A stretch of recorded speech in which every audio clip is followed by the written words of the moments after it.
Te queríamos preguntar que en tus publicaciones sobre la Segunda República se destacan varias novedades, avances o pasos hacia una democracia moderna. De todos ellos, ¿cuál destacarías por su importancia y cuál por haber creado una mayor reacción en contra por parte de los grupos que apoyaron el golpe? Bueno, realmente la más importante, desde luego, es la Constitución de 1931, que fue una de las más novedosas de la Europa de su tiempo.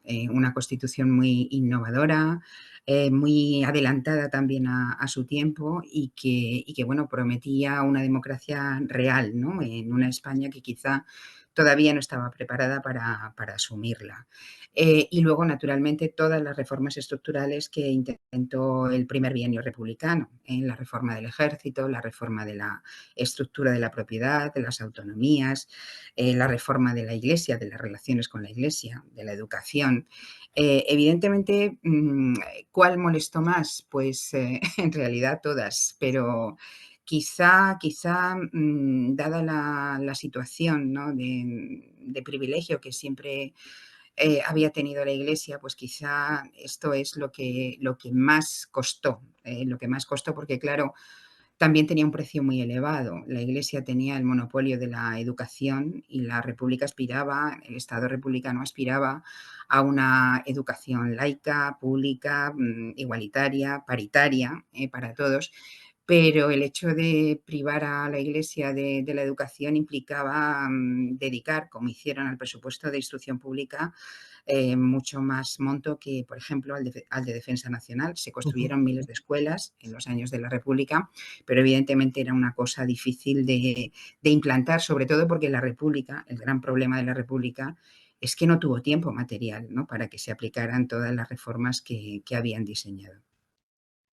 En comparación con otras repúblicas de la época y de otros países, ¿cómo valorarías la Segunda República Española? Pues en primer lugar, como una aventura muy valiente y muy arriesgada, porque ten en cuenta que aquí en España se cambió la forma de gobierno. O sea, no se pasa impunemente de una monarquía a una república, por mucho que se haga en paz, en medio del entusiasmo popular.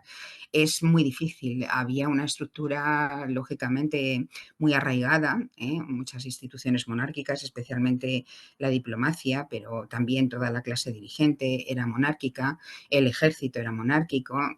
Un dato curioso, en la boda de Franco el padrino fue Alfonso XIII. Entonces, era muy difícil eso. Entonces aquí empezábamos de cero, por así decirlo. Por otra parte, el contexto europeo tampoco era favorable, porque incluso repúblicas tan asentadas como la francesa, que de alguna manera la Tercera República Francesa fue el modelo, ¿no? Inspirador, sobre todo, por ejemplo, para Manuel Azaña, ¿no? De lo que querían establecer, de la democracia que querían establecer en España, se habían producido ya importantes avances del fascismo. En 1934 hubo un violento mitin fascista en París. Bueno, en Austria, pues Dollfuss había aplastado a los socialistas. En 1934, en junio, se produciría también la Noche de los Cuchillos Largos, en la que los nazis acabaron con todos sus opositores. En fin, que la situación, digamos, no era propicia para las democracias, era propicia para los movimientos totalitarios de derechas y de izquierdas. Y bueno, evidentemente la República Española, aunque nos suene extraño, casi era como dijo Mussolini, intentar utilizar una lámpara de aceite en la era de la luz eléctrica. O sea, era una cosa anacrónica, a pesar de que en España era totalmente nueva, ¿no? En la actualidad, en algunas redes se pueden leer bulos sobre algunos supuestos logros del franquismo, como que Franco inventó o puso en marcha cosas como la seguridad social. ¿Qué otras medidas o avances publicitó la dictadura como propios o propias, arrebatando el mérito a la República? Pues muchas, porque realmente, por ejemplo, la política hidráulica, ¿no? El tema de los pantanos, que siempre se relaciona con Franco. La política hidráulica ya se empezó durante la dictadura de Primo de Rivera y se continuó durante los años de la República. La política de obras públicas, o sea, en los años de la República se impulsaron muchas obras importantes, obras públicas y obras de infraestructura, por ejemplo, el establecimiento de las relaciones, o sea, de la línea telefónica con Baleares, o no sé, pues el dragado del puerto de Mahón, la inauguración de la carretera, del Paseo de la Castellana en Madrid, de la carretera de Castilla, que quizá fuera de Madrid es menos conocida, pero aquí es muy conocida. En fin, todo el programa de obras públicas que se planeó, que se planificó y que se impulsó en los años de la República, sobre todo durante el primer bienio, luego Franco se lo atribuyó, por ejemplo. Eso quizá es lo más llamativo. Y luego no hay que olvidar tampoco que todas esas obras públicas se beneficiaron de la mano de obra reclusa. Los presos redimían pena por el trabajo, ¿no? Y no solamente se benefició el Estado de esta mano de obra reclusa, sino también muchos empresarios que eran afectos al régimen, como por ejemplo Banús. En Madrid, vuelvo a poner un ejemplo porque es mi ciudad, pero hay, por ejemplo, el barrio del Pilar, que lo hizo Banús, o la colonia de Mirasierra, donde vivían en su momento la mayoría de los ministros de Franco y muchos diplomáticos, se construyó con mano de obra reclusa. Y por supuesto, pues en Andalucía, el Canal de los Presos, que se conoce así, en fin, que realmente es un poco triste, ¿no? Porque digamos que en los años 30 España estaba quizá en un momento similar, salvando las distancias, a la transición, donde todo estaba por hacer y todo parecía posible hacerlo, ¿no?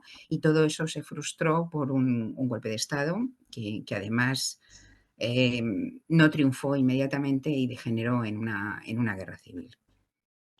El primer intento de golpe de Estado que sufre la Segunda República, que fue el del general Sanjurjo en el 32, ¿qué importancia considera que tuvo para los acontecimientos que vinieron después?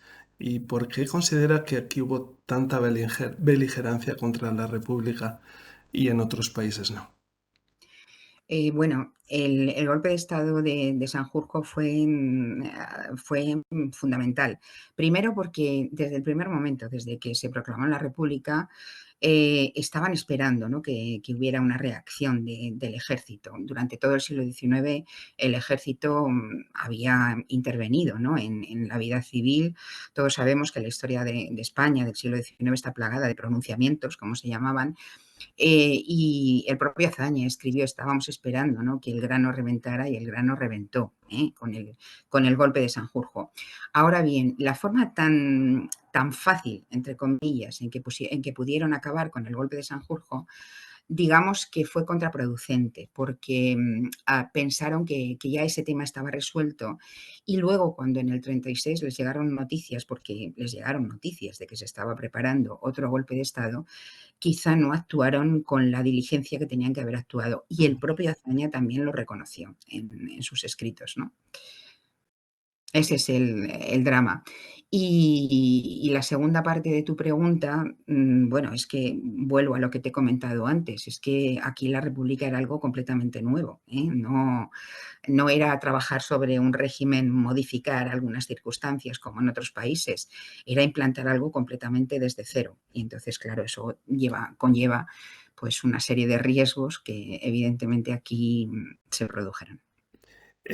¿Considera que nuestros jóvenes estudiantes saben bien lo que es algo tan aparentemente sencillo como una república? ¿Cree que el concepto está bien explicado en la actualidad, en los colegios quizás, o que quizás esté bastante contaminado? Bueno, yo estoy convencida de que no saben, no saben la diferencia, no ya entre una monarquía o una república, sino entre una democracia y un régimen que no lo es, ¿eh? Las nuevas generaciones han nacido en democracia, han tenido la suerte de nacer en democracia y les cuesta mucho entender que todavía los que pertenecemos a una generación anterior conocimos el franquismo y lo que significaba no tener libertad, no tener libertad de expresión, no tener libertad de reunión, que no existieran partidos políticos, que te pudieran detener por lanzar una octavilla. Todo eso no lo comprenden. Lo han visto en la televisión, pero les parece pues una cosa de ficción, no lo entienden.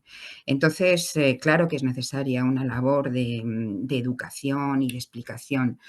Hace tiempo, con el gobierno de Rodríguez Zapatero, se creó una asignatura, Educación para la Ciudadanía, que fue muy controvertida, muy discutida y casi te diría que unánimemente rechazada, porque parecía que era pues añadir al currículum, en fin, a los estudios una asignatura más.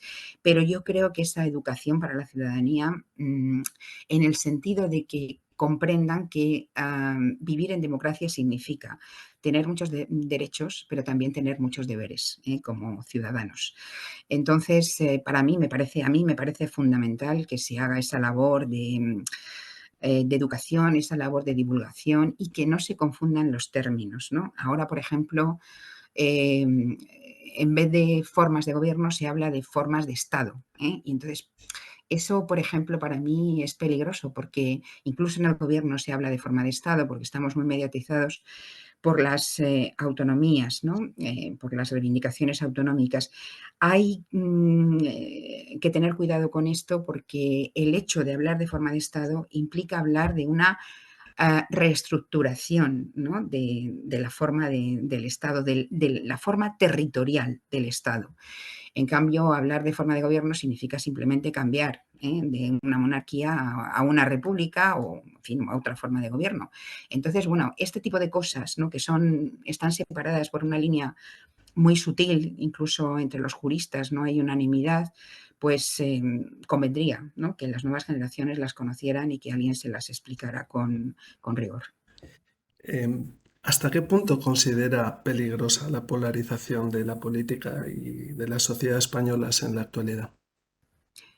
Bueno, es peligrosa quizá más para nosotros, ¿no? Que somos conscientes de lo que hay detrás.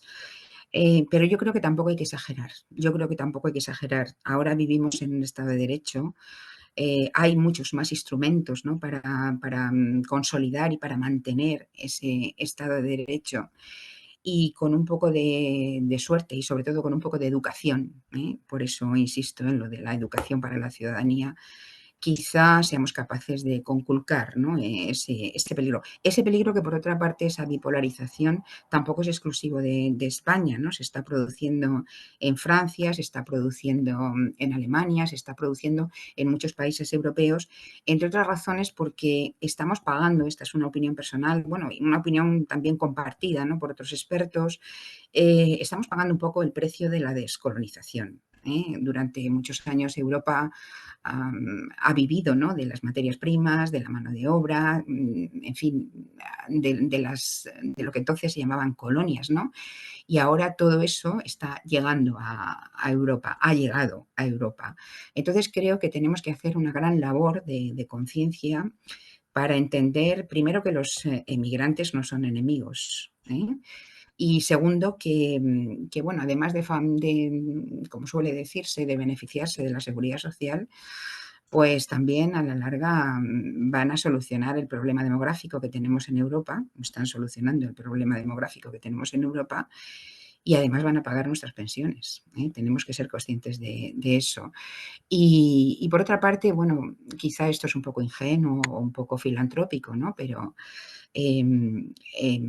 parece mentira, ¿no? que todavía en el siglo XXI haya prejuicios de tipo racial o de tipo, en fin, por la procedencia, por el color de las personas. O sea, esto también hay que trabajarlo, también hay que trabajarlo. Ángeles Ejido, muchísimas gracias por su aportación, por sus opiniones y hasta la próxima ocasión que tengamos de poder charlar con usted.